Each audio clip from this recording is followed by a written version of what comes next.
Steel Curtain Network. ¡Pique the Pickens!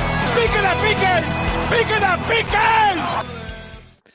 All right, Pittsburgh Steelers fans, welcome back to another episode of the Steelers Postgame Show right here on the Steel Curtain Network. It's Jeff Hartman, one of the three hosts. Joining me as always, Dave Schofield. What's up, Dave? Oh, Jeff, you know what's up. This is just blah. Yeah, that's a good way to put it. That's a good way to put it. What about you, Bryan? Go ahead. Bryan. Yeah, I had a little bit of time there where I fell asleep at the end of the second half, the first half, and then I was woken back up, and yeah, it sucked again. It was pretty bad all around, if you ask me. It was one of those situations where nothing seemed to go right, but we're going to start this off like we always do, and that's with knee-jerk reactions. So, Dave, why don't you give us that right now? What's your knee-jerk reaction? This is on everybody. You can complain about the coaches all you want. You should. But you don't give the players a pass either. It was 100% up and down, top to bottom. No one was really there and ready to go and ready to do what they needed to do. This was just a punch in the face. Bryan, Dave, what's your knee-jerk reaction? Yeah, everybody that's thrown out the fire Canada, I'm not going to disagree with you, but might as well fire Austin too. I mean, if you guys are going to go, you just want to keep your regular scapegoat. There's more than one scapegoat in this game. I'm not giving anybody a pass either, like Dave, but man, don't fall back on that same thing. If you're going to go for it, go for it. Knee-jerk reaction for me is simply put, it was just complete domination. And I can say from the opening whistle, I mean, think about it. The first drive, they just moved down the field. And I honestly was thinking to myself, this doesn't feel good. Like, Nope. not from just giving up points, but just from the way the game was trending. Like right away, it just felt like things were going to be bad. And that came to fruition, unfortunately, as the Steelers lose 30-6. I wrote up the game post-game article, and I even put this out on my Twitter when I put out the link and said the score, it wasn't even this close. It was complete dominance in every single phase of the game. All right, we've got some people chiming in with super chats. We'll get those on the screen here now. Let's go to SealDog88. It says outcoached, outclassed, outplayed, period. Hope Kenny and Pat Freiermuth are okay. He's alluding to the fact that Kenny Pickett left with a knee injury. So did Dan Moore Jr. Marvin Leal, I couldn't make out what Coach Tomlin said was the injury there. It was announced that he had a concussion. Okay, very good. On Twitter or X or whatever it's called is where I saw that. Yeah. So DeMarvin Leal's out with a head injury, and Pat Freiermuth was almost ruled out immediately with a hamstring. That normally doesn't end well. Let's get to Kyle Smith. Gave us $5. Didn't know Chase Claypool was still on the team. Has number 14 made a contested catch all season? Canada needs to go. Even the interception play was a repeated play call. So, yeah, he's talking about the interception that was targeted to Calvin Austin III. That was the same play they connected on for, I think, 72 yards against the Raiders on Sunday Night Football. I'm sure we're going to talk a lot about Matt Canada and the play calling throughout this game, or about the show, and on George Pickens. Last one here. Brandon Keene gives us $1.99. Thank you very much. He said, no defense can be on the field that often and be elite. Time of possession was definitely skewed in one way, that's for sure. Oh, one more. Here we go. Let's get DQ Strong, $4.99. Last week wasn't a Canada alone coordinated offense. This week was. This looked like the first 2 weeks, not last week. Well, how do we know that last week wasn't a Canada alone coordinated offense and this week was? Like, I don't understand that line of thinking. Did I miss a report or something? I don't think I did, but no, it's when it looks bad, it's Matt Canada. When it doesn't look bad, it I don't know. But according to our own Daniel J., who was at the game, he said it looked like Mike Sullivan was actually the one calling plays in the second half. Take that for what it's worth. Yeah. I do want to talk real quick before we get into the minutia of this game about the injuries. We don't know much unless there's a report coming out on Twitter at some point during the show. All we know is that Mike Tomlin said they need to be further evaluated. I know Mason Cole, when he was speaking with the media, said that he did talk to Kenny. So I don't know what people want to draw conclusions like, oh, well, he's not, taken to the hospital or whatever. It doesn't mean anything. If he tore his ACL, he still has to fly back with the team. Like, he's not going to be going anywhere. So we won't know anything on those injuries anytime soon. Most of the time, if it's a significant injury, though, you'll know by the end of the day. So we'll keep you in the loop if we can. Check out steelcurtainnetwork.com. It's a good time to plug that in case something happens. Okay, let's talk about this from top to bottom, starting with the offensive side of the football. Mainly one, Kenny Pickett, which we always start with a quarterback, and that's where we're starting. Kenny Pickett finished his 15 of 23 for 114 yards, a 5-yard average, no touchdowns, did throw that one interception, was sacked 3 times, and the Houston Texans ended with 6 quarterback hits on the game with a rating of 59.0. Mitch Trubisky came in relief, 3 for 5, 18 yards, 3.6 average, no interceptions, no touchdowns, no sacks, 67.1 rating. Dave, what did you think about Kenny Pickett? Yeah, it just wasn't going. I mean, some of the stuff was kind of questionable. You know, the easy thing, the low-hanging fruit is the potential touchdown where Connor Hayward was open on the second level when they kind of have the blown coverage and he didn't hit him. It definitely was not like it was last week, but just not – I don't know if you should call it JV or not at this point, but it just wasn't enough to get the job done. Bryan, what did you think about Kenny Pickett? Wasn't good enough. Wasn't good at all. You know, we could come out and say, well, we didn't have time. The play calling wasn't good. Kenny was not good today. I hope it's not true colors shining through. But right now, the number one thing is worrying about his injury and him getting back. But did not play well enough at all to make that help that team win. Kenny Pickett was awful today, but I can't say that I necessarily blame him, so to speak, for he doesn't trust anything. You know, he doesn't trust the line in front of him. Like, there's a hint of pressure. He's trying to bail early. We know that was a knock on him throughout his time at Pitt, where he was always making plays outside the pocket, which you just can't make a living like that in the NFL. And I get it where people are frustrated with the play calling, but at some point your quarterback's got to go out and make those plays. And when the plays are presented, they got to make them. He did not play well today. Like, there's no ifs, ands, or buts about it. And Tyler W. gives us $5. I'll bring this up because it's related. Said, I've waited 17 games for Pickett to take over a game, and it hasn't happened. Stroud just did it in his 4th game. Above all, that's what I'm thinking about. Yeah. And then you watch, you even watch the Washington Commanders and Sam Howell, who was able to bring the Commanders back on a game-winning drive and send it to overtime. They end up losing, but still, same draft class. And you're wondering, like, what is off here? I know a lot of people are going to point to the same person. It's not Kenny Pickett, mind you, but still, Kenny Pickett was bad. Let's go here with Oral Richards. Give us a super sticker for $10. I don't know what that sticker was. Dave, can you see that on your phone? I'm trying to find it now. Okay. Well, we appreciate the tip. We appreciate the tip either way. Thank you very much. Any other thoughts about Kenny Pickett or the quarterback position, Dave or Bryan, or are we moving on already? It's funny. You say he doesn't trust the line and stuff in front of him. I don't know that he trusts the voice coming through the headphones either. It's a good segue. Yeah. Let's talk about the offensive line first. So the offensive line, in terms of opening up holes for the running game, the Steelers as a team rushed for 114 yards, 4.6 yards per carry. Najee Harris was 71 total yards, a 5.1 average. He had a 23-yard long. He's running the ball hard. You got to give him credit. But again, in pass protection, the Steelers struggled. The 3 sacks. Pickett was just constantly trying to evade the pass rush. What did you think about the offensive line, Dave? Yeah, I thought this was a game where they could come out and really try to take over the game, and I don't think they did at all. I don't think people really want to say it, but because the call was so bad on that 4th and 1, but so was the blocking. A lot of times people say, "Oh, well, just put your rookies out there and see what they can do."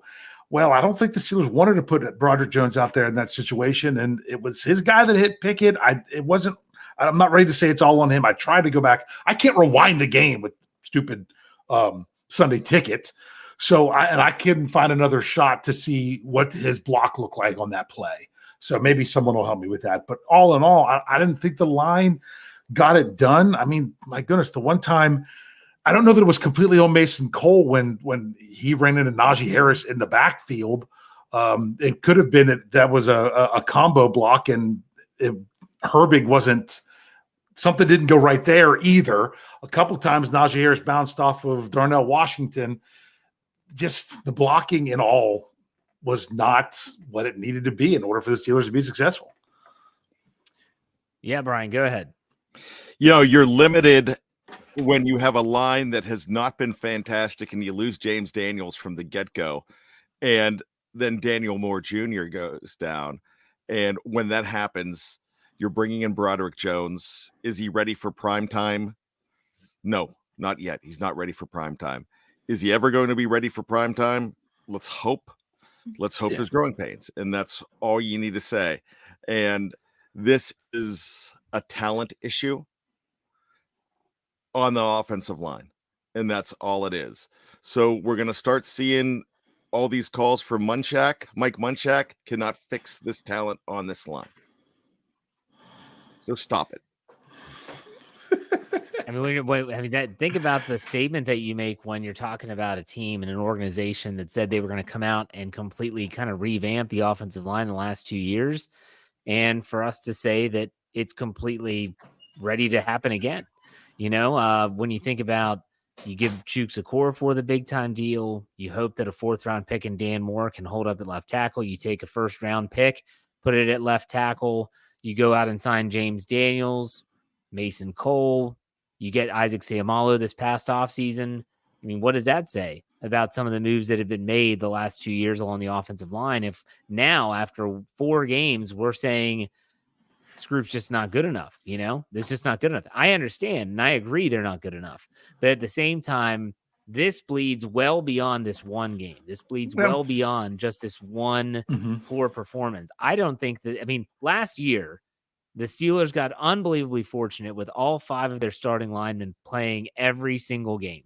They got unbelievably fortunate. And then on top of all that, maybe you could say it was the weaker second half of the schedule. I don't know, but it seems like they just said this group's good enough. And clearly I question that. I question whether this group is good enough. And, everyone's going to have an opinion as to whether it's the scheme, whether it's the play call or whatever. They're just not getting the job done. At some point, it comes down to you got to go out and get the job done. Dave, were you going to say something? Yeah, you brought up the one thing of this. It should not be so delicate that having to play one different player as a starter right from the beginning is a problem. Yes, all the offensive line needed time to gel last year. Look at them. But you're not going to get the same guys all the time. And if that's what it absolutely has to be, that'll never work for one. 2, look at the patchwork offensive line that they went against and got. They're not on the field at the same time going head to head against each other, but that offensive line completely outplayed them today. That's what's embarrassing. Yeah. Bryan, any other thoughts? Yeah, I've got a lot of thoughts. And I'm going to say this right here. We are blaming everybody here. Yeah. We're not just blaming the offensive line in this segment. We just blamed the quarterback. We've already blamed the coaching. As a whole, horrible game. Yeah. So, that's all I'm saying. It's time for me to turn off the live chat and focus on you two. Well, we got to talk about the pass catchers and the running backs as well. We're just going to lump them all together because it's a big bag of nothingness. Let's talk about the receiving core, which somehow, some way was led by Najee Harris's 1 catch for 32 yards. Jaylen Warren ends up with 6 catches for 26. George Pickens, 3 for 25. Calvin Austin, 3 for 24. Darnell Washington, 1 for 10. And then Allen Robinson and Pat Freiermuth.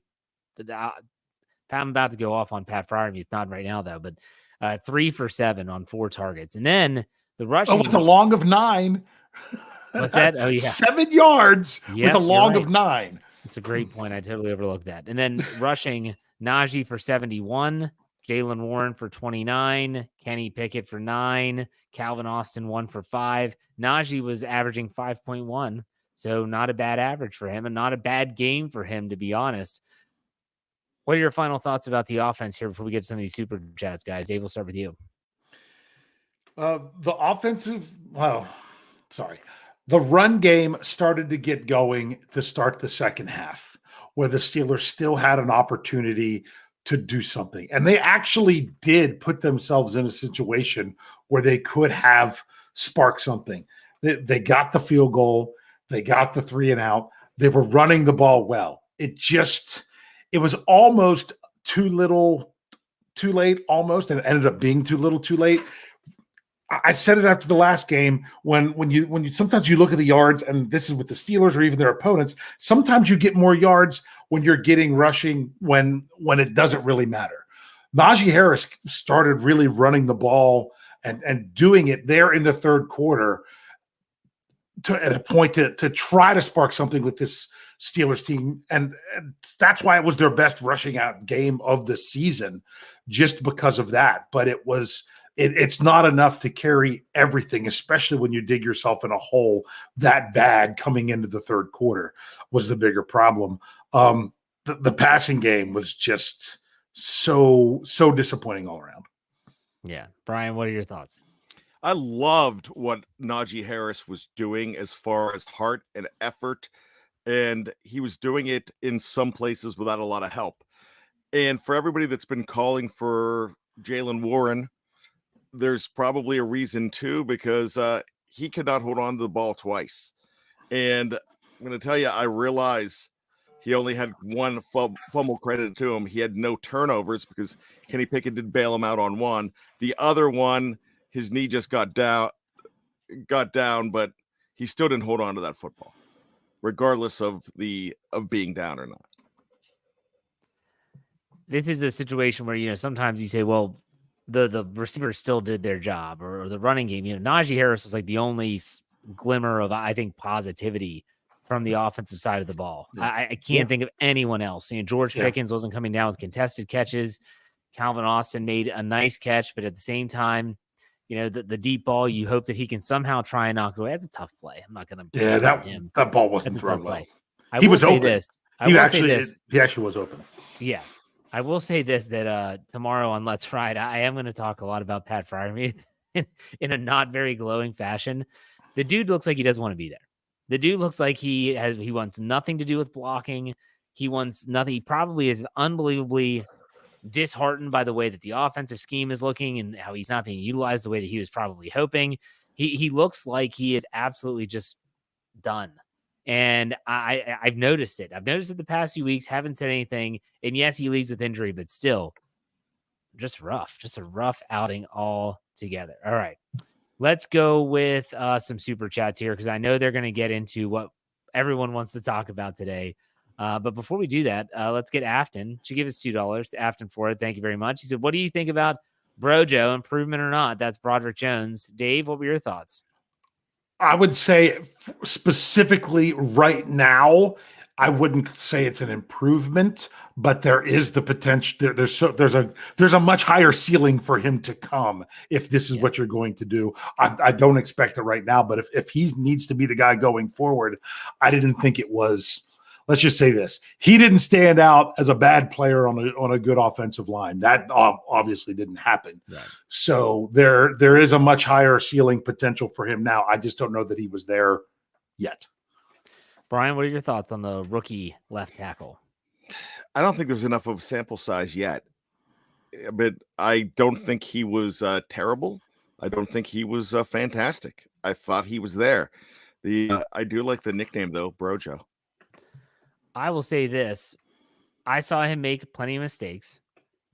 I didn't see him do anything that I would say, man, Dan Moore would be so much better. So if that's the case, and you're getting pretty much the same level of play, let's get the rookie some repetitions. Let's get him some experience. Let's hope he can improve as he goes, as long as it's not going to hurt him from a developmental standpoint. Get him out there. That's my theory. Let's go to John Anna here. Gives us $9.99. Thank you for the tip. Offense is too simple. Doesn't put edge defenders in conflict, doesn't challenge eye discipline of linebackers, doesn't stretch the defense. Kenny never checks out of a play or adjusts pass protection. It's interesting. Kenny doesn't do that a lot. He did it once, I know, today, but not a lot. Those are good points, John. Thank you for the tip. Dave, what do you think? Yes. Honestly, when you talk about your week of prep, think about this from an opponent standpoint. How difficult is it for a defense to prepare against the Steelers offense? It's gotta be pretty. It's really not. It's really not all that difficult. That summed it up very well right there. Thank you. Bryan, anything to add? The commentators were even talking about the Steelers offense and how predictable it is. Yeah. I mean, even when it's not predictable, it's awful. Like who would go 4th and 1? Let's get in the shotgun and not run it up the middle, or at least try it. But hey, they tried that too and failed earlier. So it is what it is, I guess. Kyle Smith gives us $5. Says Trubisky immediately came out and threw the worst throw of the entire season, by the way. That sideline throw had 0% chance for everyone calling for Trubisky. I have not seen. I don't think that was the worst throw of the season, but it wasn't good. Let's see here. Let's go with Crystal Privet. She gives us $2 and says Steelers should get Gentry off the Bengals practice squad. It depends on the severity of the injury, but they have a tight end on our practice squad? Yeah, they have Rodney Williams. Now, if they want to keep Rodney Williams and have Gentry, you would have to sign Gentry. You would have to do it for the 53 from someone else's practice squad. So that's not a crazy notion depending on the injury, especially if an injured reserve stint is coming. Yeah. All right, let's get to Evgeny Crosby gives us $5. Says, I'm sorry we let this clown destroy Ben Roethlisberger's last season, and now he's destroying Kenny Pickett. This is beyond embarrassing. At some point, you do have to talk about Matt Canada and say, is he capable? And I will say this. I had a conversation with Kevin Smith, who does a show with Bryan, and he does a show with me on the NFL side of Fans First Sports Network. And this was not on the air. And he said, I'm concerned that Matt Canada is not going to be able to develop Kenny Pickett, that eventually it could actually ruin him. I'm kind of seeing that come to fruition, unfortunately. Let's get Andrew Palladino, gives us $10. Thank you, Andrew. He said the Steelers' opponents have collectively put up 100 points through 4 games as opposed to the Steelers' 62. The offense is averaging 15 points per game. Year 3 of the Twilight Zone, fellas. This was the year I'm sad. It does seem like the Twilight Zone. Except now they're not talking about Ben Roethlisberger only throwing the ball 5 yards down the field. They're at least trying deep throws, just not successful. Let's go to DQ Strong. This is $4.99. Can't make judgments on players when coaching is so bad. The 4th and 1 call was that bad. The play call eliminated any guessing by the defense. Yeah. Yes. You knew you took one possible element away from it. I put this tweet out there about the 4th and 1 play call. I'm like, Mike Tomlin took a timeout in that moment on that 4th and 1. So they had time to call the play. If I'm Mike Tomlin and I have my headphones on and I hear that play calling, I'm immediately calling to run Chris Boswell out onto the field and go for the 51-yard field goal, because you had a better chance with that than you did on the play that they called. Did you hear his excuse? Tomlin's? Oh, yeah. Well, no. Tomlin did what Tomlin does. When he doesn't want to answer the question, he answers a different part of what was said rather than the actual question that was asked. He answered why he called a timeout, not did he approve that play. The question was, did he approve that play? And he gave an explanation as to why he called a timeout in that situation. See, the way I heard it was that he said that they gave him a spot that was different than what they thought, which, yes, that answers your question, and that makes sense why he answered the way he did. Yeah, because at the end he said, that's why I called the timeout. We know, Coach, we're not blaming you for calling the timeout. We're blaming you for the terrible play call, and you didn't want to answer that part of the question. That he has to approve, by the way. He has to approve that play call as a head coach. Oh. You don't just let that run. Okay, Oral Richards gives us $5. Thank you very much. Said Kenny equals Daniel Jones, not a Super Bowl quarterback, a waste of hope. I'm sure you're not alone in that feeling today or recently, to be honest with you. Wilson Pava gives us $9.99. Said if Tomlin doesn't fire Canada, he needs to be on the hot seat himself. MC got KP8 killed today. Matt Canada, that is. The play calling is also hurting the offensive line and leading to a lot of 3-and-outs. That then hurts the defense. All right, I want to get through these before we talk about. I was going to say one. Okay, go ahead. Yeah, we're good. Faceless Man gives us $9.99. Says 4th and 1 shotgun. Can anyone continue to make excuses for Canada's job? Worst offensive coordinator in the NFL. When we have successful plays, it's individual efforts despite the predictable scheme and poor play calling.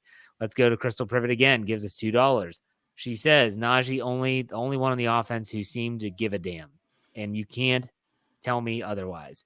Gabriel Gassier Golden gives us $5. Watching this game was a joke. Their offensive line is a walking wounded, but we are even making Kendrick Green look like a Pro Bowler. It was rough to watch. That's for sure. Here we go. Dejan Davis. I hope I said that correctly. If not, I apologize. $4.99. The difference between coaching today was astronomical. The offense and defensive concepts have been abysmal this season. Hard to disagree. And Steel Dog 88 gives us $5. It's crazy to see the style of offense the Texans and run with a rookie quarterback and a rookie offensive coordinator, mind you, and succeed compared to the crap we get. All right, let's go to Jason Purdy. Last one here, $9.99. He says we need a Mike McDaniel type. Kenny reminds me of a Tua before McDaniel. He has potential, but needs a West Coast system. Kenny is good. He just needs an offensive coach, and start JPJ, please. Thank you for the tip. Everyone that donated money, we do appreciate it. Absolutely. All of you. Thank you very much. Before we take a break, let's talk about Matt Canada, and then let's leave it. Okay, so we're going to talk about Matt Canada, and then we're going to leave it behind. Dave, I'll let you go first. Okay, well, when I said at the beginning that you can't put this all on the coaches, this is on everybody, that definitely did not mean that you should not blame the coaches and the scheme and everything else. Yes, I agree that you should. But another thing that people want to assume, who employs the coaches? Mike Tomlin is the head coach, but it ultimately comes from Mr. Rooney. And for all we know, we're like, Mike Tomlin has to fire Matt Canada. We don't even know if that's his decision to make. Somebody needs to do it. Whoever can make that decision needs to be allowed to make that decision, regardless of who it is. And if they're not letting that happen, someone here, there, the other place, shame on them. But my point when I brought up some of these other things was we just assume we know that that's how things are, but we don't really know exactly how that all plays out. But regardless, someone's got to be able to say, you know what, enough is enough. You would hope, or else you're going to turn into the Pittsburgh Pirates, who just seem like they don't care if they lose all the time. Brian, what are your thoughts on Matt Canada? Yeah, absolutely. Matt Canada needs to go, and that is absolute. I am not convinced that the coaching staff, I'm not convinced that Mike Tomlin does not want to keep him around. In fact, I don't think he wants to keep him around. I think everything Dave said, that's what I was ready to say.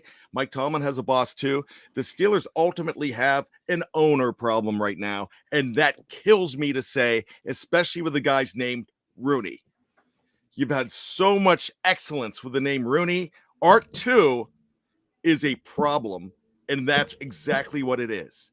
He does not want to fire people. We've been speculating all along. Look what he has done over the years. Wanted to get rid of Haley. Let's wait till his contract runs out. Wanted to get rid, everybody wanted the team to get rid of Randy Fichtner. He stayed way too long. And now Matt Canada, his contract ends at the end of the year, and it looks like we just have to deal with it because Art Rooney wants him around. And I'm going to tell you that I believe that to be true. I'm not kissing Mike Tomlin's butt here because I'm telling you, Mike Tomlin, you're right, fellas. He could have vetoed that stuff. He definitely could have. And should have. And he should have. And he's on my list too. Everybody's on my list except for maybe Najee Harris today. But Art Rooney, it's ultimately up to him. And that's what's going on here.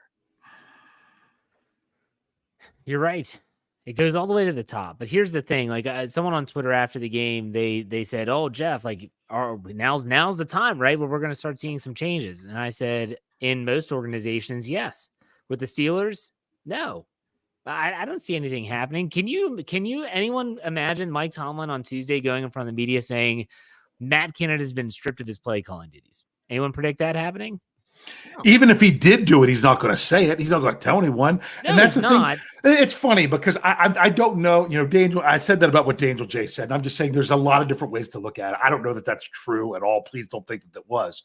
But I did notice that they didn't show Matt Canada holding up a paper in the booth in the second half at all. They showed him one time and he didn't have that. But my thing is, even if they did that, they're not going to announce it. No, they're not going to announce it. And so they're going to eat this attention. They're going to eat it. And it just reeks. I mean, I'm not saying that firing a guy is going to be some crazy catalyst that's going to spur, get the. No, I don't think it'll make it any better. I don't think it'll make it any better, but it's just so not good enough. There comes a point where you have to be held. Like, where's the accountability? Yeah. If someone, and we used to always get this guy, Bryan remembers him, I'm sure. He was on the Blog Talk Radio days back when we would record on Blog Talk Radio on our old school Behind the Steel Curtain podcast. Vito Mankin from New Jersey was always the first caller of our show every single week. I mean, it was clockwork. He would be waiting in the studio before we even went live. And he would always say the same thing. Gentlemen, if you and I did this at our jobs, we would be fired. So tell me why, when these guys go out there and they're doing the same things repeatedly over and over and over again, why they aren't held to the same level of accountability. I mean, Bryan, you remember Vito, right? Good evening, gentlemen. That's exactly how you would say it. Oh, gosh. I mean, I wanted him to be my ringtone. I mean, he was like, really, his voice was like almost like Morgan Freeman. He was so soothing. After a bad loss, there was Vito. He would get pissed, and he was right. Like, where's the accountability? At some point, when you don't do your job, other teams have done it. Maybe it's time the Steelers get on board and say, you know what, we're making a change. And everyone's going to say the same thing. It should be over the bye week. Screw the bye week. I mean, look at what they're doing. I know they have a week 5 game against Baltimore and then the bye week in week 6. But if you're going to make a change, like, even if it's saying that Matt Canada is being let go, Mike Sullivan's going to call the plays, whoever, whatever. I'm not saying change just to change. You change because, well, accountability has to be a part of this equation. It has to be. All right. We talked a lot about the offense. We talked a lot about the offensive coordinator. We're going to take a quick break. When we come back from the break, we're going to probably get some more super chats going, and then we're going to talk about the defense. Stay tuned. All right, Steeler fans, we're back talking about the Steelers. Obviously, not good performance against the Houston Texans. Let's get some super chats here. Here we have from Christian Scotland Williams McCullers. I don't even know that name. Gives $4.99. Says, on a serious note, when will we be seeing Shiner Nutter Vanderbeek t-shirts? Maybe we at the Shiner Nutter 24 shirts, I think would be hysterical, but that would be like the thank you, Dave. You can get, hey, you're pissed off about Matt Canada.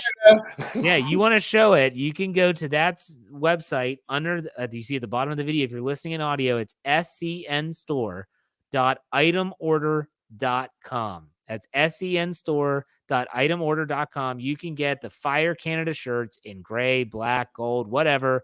Go get yours today. We're giving away Victory Monday shirts if they ever win a Steelers game. If the Steelers ever win another game, we're going to give away a free shirt. So make sure you go check that out. Do y'all think that's too much of an inside joke to have the Shiner Nutter 2024? I still want a touchdown zone shirt, but I'm just afraid we don't say it enough that it's too old of a reference. I mean, that's with the OGs for sure. I'm up for any shirt design. Like I'll draw it up, I'll send it over, and we'll see if we can make it happen. I haven't seen my bad language shirts come through. What did I tell you? You got to get me a design, and I'll make it happen. You haven't done it, so that's on you, not me. Don't put it on me. All right, I'll Wilson, put it on you. Wilson Pava gives us $1.99. Stability without accountability is mediocrity. I like that saying. Stability without accountability is mediocrity. Very good. And then DQ Strong gives us $4.99. Says, to me, this is less about the negative attention. This is more about losing your team. Najee's frustration is telling to me. He is very frustrated. It's very visible. And I don't know what the answer is necessarily. And Afton for it, gives us $2. Just got my first SCN merch. Cool stuff. Afton, hope you like it. Hope it's comfortable clothing. I know the shirts are, I really like the shirt. I think they're really nice. So hopefully you can vouch for that in the live chat as well. Dave, what do you want to say? All right. Sometimes there can be something going on inside that can really affect everything else. And we just don't know it. And sometimes you just have to make something happen in order to get the team to come together. I don't know if it was something like this or not, but moving on from Chase Claypool last year seemed to have this team be better all around. Maybe it was just a problem from within or something like that. There's something going on here. You don't go down to Houston and play a game like that if there's not something else going on. Could it be an issue with Tomlin? Maybe. Could it be there's internal disbelief to such a high regard of Matt Canada that they can't get stuff done on, and it's just discouraging all around on both sides of the ball? Maybe. That's something that the fans can come up with. What it is, I don't know. But what the Steelers ultimately need to do is identify it and do something about it. Yeah. I can't say anything against that. That's accurate. Let's go. I want to bring this on the screen before we go to the defensive side. Monster 19, longtime listener of the program, gives us $4.99. Said, ugly loss. Thanks for being there and helping us cope, guys. Sigh. Here we go. I got to say that this is as therapeutic for us as it is for you, the listener or viewer. I at least for me. Yeah, there are times like when we're getting ready to go live after a dud like this. I'm like, oh gosh, we got to talk about this game. But as we get going, it's very therapeutic. I find myself mentally working my way through things as we go. And that's the same for all of our other podcasts that we do. So let's talk about the defense. It surrendered 30 points to the Houston Texans. Start with CJ Stroud, 16 of 30, 306 yards, a 10.2 average, 2 touchdowns, no interceptions. Wasn't sacked once for a 111.2 rating, and the Steelers got quarterback hits, 6 quarterback hits. So they were able to get near him, but they were never able to bring him down. CJ Stroud, throws for 300 plus yards, and let's look at who were his leading pass catchers. Wow, Nico Collins. Jeez, I didn't realize this bad. 7 for 168. 2 touchdowns, a 52-yard long on 9 targets. That is Devontae Adams-esque from week 3. It's one big receiver every week. Yeah. Dalton Schultz, 3 for 42. Damian Pierce, 1 for 27. Robert Woods, 3 for 26. And then a bunch of others with 1. Is this about this? I hate being this simplistic. Is this about Levi Wallace? Is it whoever is guarding Levi Wallace is guarding is the guy that they are constantly targeting repeatedly? Brian, what do you think? It almost has to be at this point. He gets 2 picks last week, but still surrenders a lot.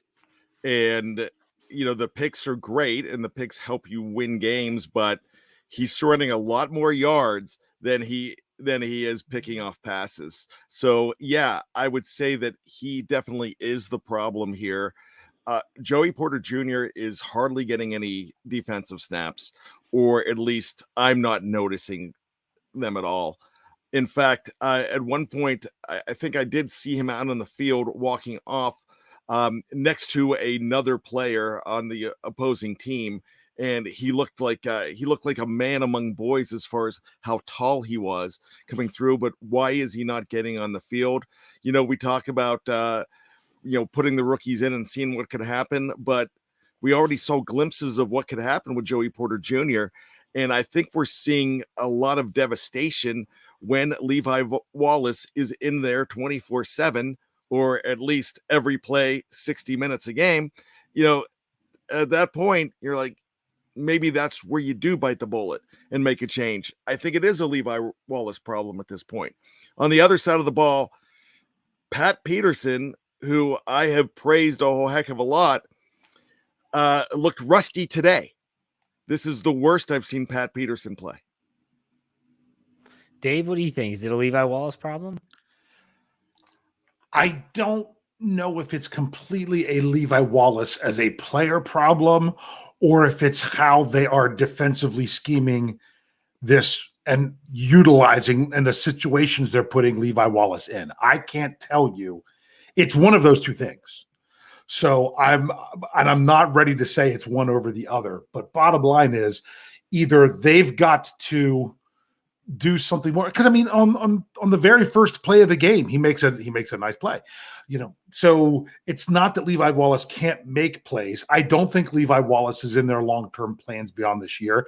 I know they're trying to not put too much on JPJ, and that's why they're asking him to just focus on the responsibilities of dime, to not put too much on his plate. You know what they need to do this week? They need to put more on his plate. They need to put more on his plate. They need to get him out there a little bit more, and then after the bye week, have him, if nothing else, ready to go if you want to ease him in. But at this point, now you almost got to see if it's too much rather than worry about could it be too much, because here's an interesting question. Is it possible that they have Levi Wallace playing in a role specifically designed and schemed for what Joey Porter Jr. can do, but they're just having Levi Wallace hold it for now? That's not putting your player in the best situation. No. But I don't know enough about secondary stuff personally to be able to answer that. But that is a great question I would like to have for one KT Smith. He asks questions at his show of me, and then I send him answers. So, Coach, I would love to get an answer for this one, because it almost feels like they're taking – it's like they're looking beyond Levi Wallace to who's going to be in that spot, doing their defensive scheme that way, and then putting a player out there that's not necessarily who they are, and then he's destined to fail. I guess they're seeing something in practice that is making them take a more reserved role and approach to Joey Porter Jr. And it has to be. But again, can it be much worse? It's like the same conversation with Broderick Jones and Dan Moore Jr. Well, if the play that you're getting on the field isn't going to be any worse, then why aren't you putting the younger player out there and letting them go through some of these growing pains rather than having them sit and do nothing? Unless you miss the block, gets the quarterback knocked out of the game. That too. So, what is there's both sides to it. Do you have the snap totals in front of you, Dave? Is that released yet? No, they don't. Okay. That's always think delayed. It was right away. Yeah, I didn't know it was right away. Okay. Yeah. Just curious how many snaps Joey Porter Jr. played. Nonetheless, the one thing that was a constant, and I had a lot of people reaching out on Twitter saying, Jeff, like, what's going on with the defense? And Mike Tomlin said this over and over and over again in his post-game press conference, and that was, it was a running game issue, meaning they couldn't stop the run. And that was 100% fact. CJ Stroud's life was made so easy in this game when you're constantly facing 2nd and 4, 2nd and 3, 2nd and 6 sometimes. And then you're like, okay, we've got 2 plays. We're just going to keep running it because we're getting 3-4 yards a clip and we'll be fine. The rushing numbers for Houston don't look crazy. And I don't even think they really are indicative of how well they ran the ball. Dameon Pierce has 24 for 81.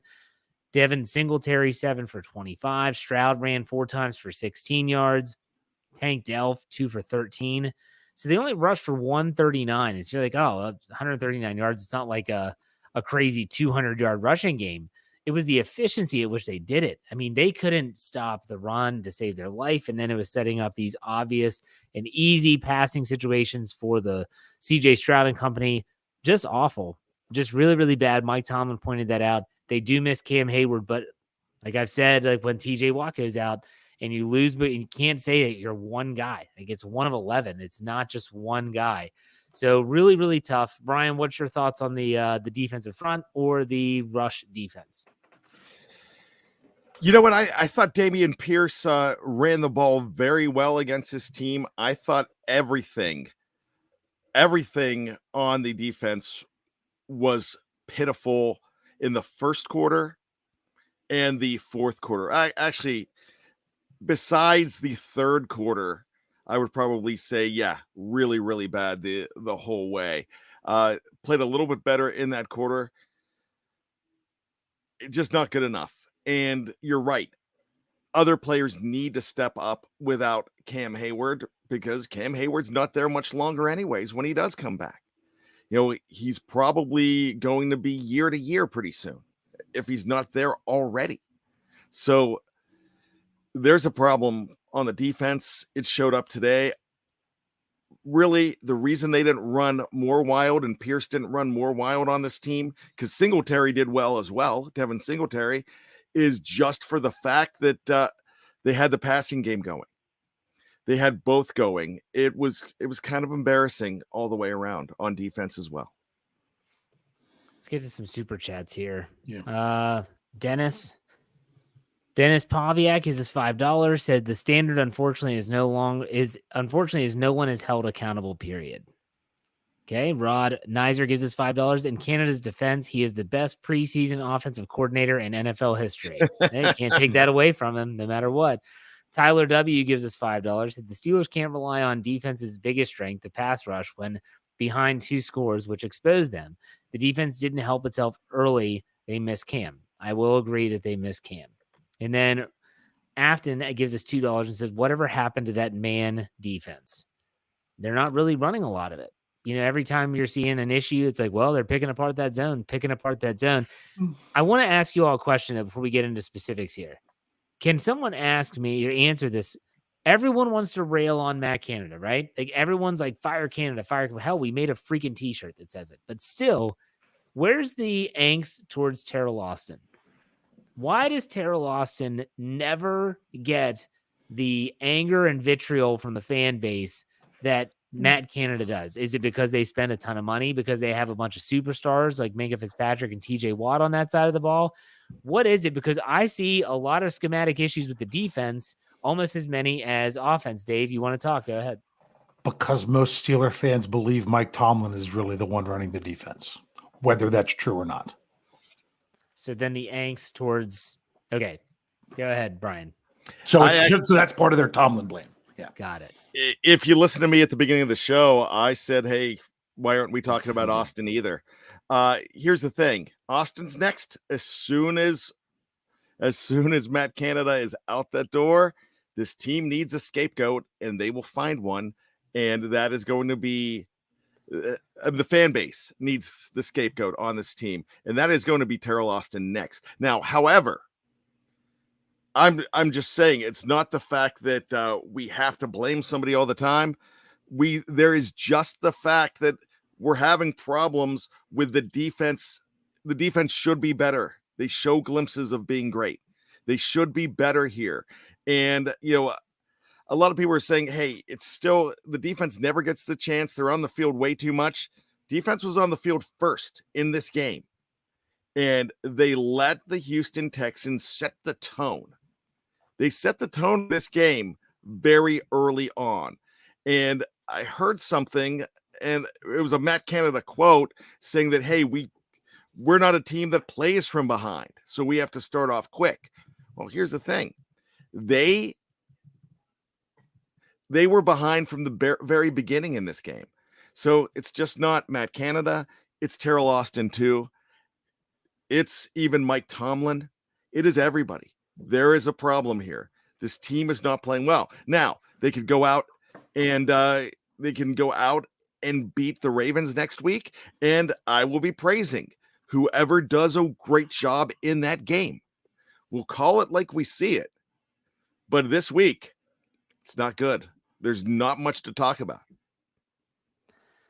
Okay, I want to ask you all a question, but it's going to be getting away from the defense. It's going to be more of a general question. So does anyone have anything else to say about the defense before we move on? Dave?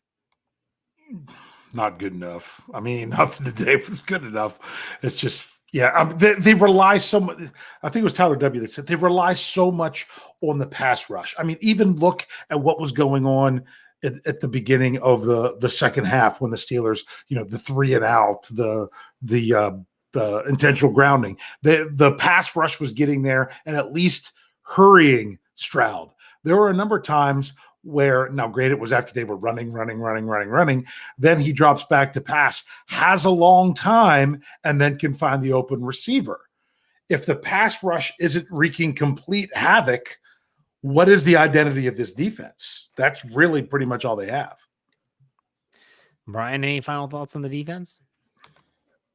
Frustration. Okay. It seems like the word of the day for Steelers fan base, looking at the live chat, what we're saying here is all about accountability, right? Holding people accountable. Now, Dave has said this, and I've said it before on my podcast as well. It's not like Mike Tomlin's going to stand up there and make a public statement about how they're going about this. But let me ask you this question. in your opinion, if you had your way, what does accountability look like for these Steelers heading into week 5? Bryan, I'll let you go first. Well, I was hoping Dave would go first. I could just agree with everything he said. No, seriously, accountability means going away from the status quo and saying, hey, this is the way that we always do it here in Pittsburgh, and start doing it different. When you've got a problem, you address the problem. And the problem right now, the main problem, you go after the main problem first, and you can't fire the owner. Pittsburgh Pirate fans know you can't fire an owner, but if you're going to go after the problem, the first problem is Matt Canada. And I don't care that you don't have anyone else to call plays. Why keep somebody around just because he's under contract and he's there? You figure it out on the fly. If you are the first-class organization that you're supposed to be, you cut out the problem, you clean it up, and you find a way to make it work somewhere else. Other people know how to call plays. Are they going to use the same playbook? Yeah, but you can still do some things. You can go ahead and change things around. But accountability is going to be hard this week because you have some big names holding on to their knees right now. And you've got another guy with a concussion, but you have 3 possible knee injuries too.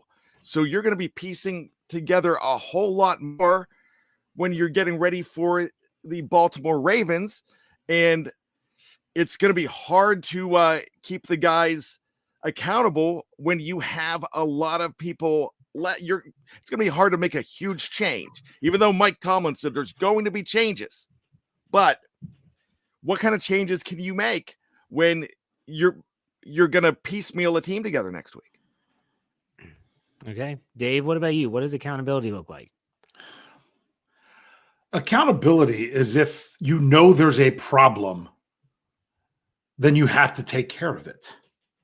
And that's why, and I keep saying we don't know for sure, but we get these little glimpses of everything here and there, and we read into them and we read into them.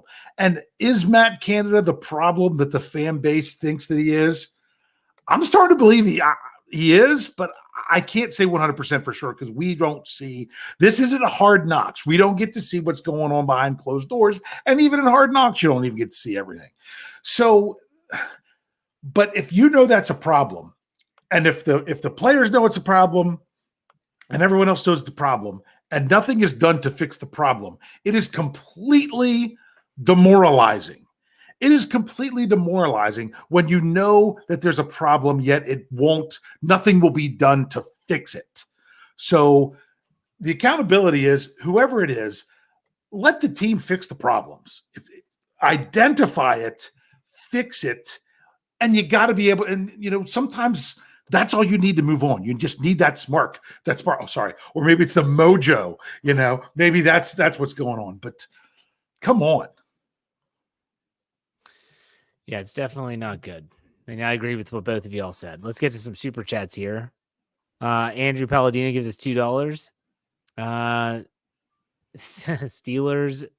Comeback player of the year. Comeback. There you go. Comeback player of the year. One Bradley Wing. Boy, that's a low bar. Okay. Let's go to Monster. Gives another $4.99. Said, are the run stop issues scheme, personnel, or execution, or all of the above? The last 20 games have been What do y'all think about that? Dave, go ahead. Yes. Yeah, I'm going with all the above. Yeah, absolutely. Bryan, you agree? I cannot disagree now. All right. So we've done our due diligence here. We need to do some final thoughts before we call it a show. So Dave, I'll let you go first. What are your final thoughts after this game? Okay. This day sucked. We can admit to that. This day sucked. And to me, it even went beyond the Steelers game. So it was bad. I know it's bad. We all know it's bad. We're all frustrated. So I'm going to take a step away from that for just a moment for some closing thoughts. And my closing thoughts go all the way back to an experience I had on July 31st of 1992. It was the very last day. I went on, it was a summertime school trip. I went on a bus trip. And it was my very last time that I have ever seen the Pittsburgh Pirates play a baseball game. And it was in Three River Stadium. And I was there for the major league debut of one Tim Wakefield, who unfortunately just announced today by the Red Sox passed away to cancer at age, I believe it was 57. So to me, I was already really pissed off when this game started. And remember, he came up with the Pirates. I know not everyone on here, Steelers fans or Pirates fans, but it's just one of those things. And yeah, it was a terrible day, terrible thing with Steelers Nation. But I'm just going to say this, the Steelers' performance sucked today, but cancer sucks even worse. Absolutely. Let's go to Bryan. Final thoughts. Dave, thank you for saying that. I knew exactly where you were going as soon as when you said that, because I've heard that story before, and that warms my heart when you say it. Tim Wakefield was a great Pittsburgh athlete from when he was there. And if we get back to this game, it still goes back to Dave's comments. And so all of us here are very frustrated right now. That frustration was elation last week. It changes. It changes week to week. We are week to week fans. If you're frustrated, we are frustrated too. You have every right to be frustrated. We are. We also have a responsibility here to look for the bright side to everything. And we are going to continue to look for bright sides with this team. And it is not our job to go ahead and say everybody should be fired. This is horrible. No, we said it tonight. A lot of people are disgusted with the fact that we do not go after Mike Tomlin every single week. And you know what? We're not going to. When it's time to go after him, when it's time to be frustrated, we will. But we cannot do these shows without you. And we appreciate having you each and every week. So don't apologize for your opinions. We're not going to apologize for our opinions. But one thing, we're going to do this together. So thank you for being here. Go ahead, Dave. Sorry. I know I edited it because I wanted to go on that other note. We've got to give you some positivity for Jeff to roll in there. Jeff, looking on the bright side, the Steelers scored the second most points of any AFC North team this week. It was a rough day at the office for the AFC North for sure. Browns scored 3, Bengals I think 6, right? 3, I think it was 3. Yeah, and then obviously the Ravens beat the Browns, scoring over 20. It was a rough day at the office for the entire division. Tyler W gives us $2. His note: Manko does not look right. He had a bad day. He wasn't the only one. We'll put it that way. Yeah. My final thoughts are this. These are one of the games, just like after week 1, that sometimes you just have to throw it away and move on. There's still a lot of games left, like Bryan alluded to. We're going to be with you every step of the way. If you're wondering, like, I wonder if all the podcasts are still going to be there, the answer is always yes. It is always yes. So make sure you check out Steel Curtain, SteelCurtainNetwork.com, as well as wherever you get your podcasts. You can check out shows that are only on our audio side, like my Let's Ride podcast, Bryan's Bad Language, Dave's Stat Geek podcast. Make sure you check us out just by searching Steelers. You'll find the Steel Curtain Network logo, and you'll get so much more than just what you see here on Facebook, YouTube, or on Twitter. All right, gentlemen, that's a wrap. Steelers lose. It sucked. We'll see you next week after the Ravens game for another postgame show. Take it easy.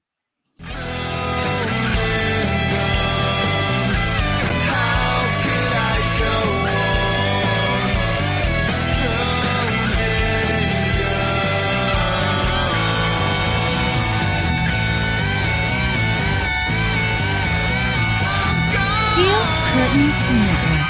Get it. Everybody else gets a little tight.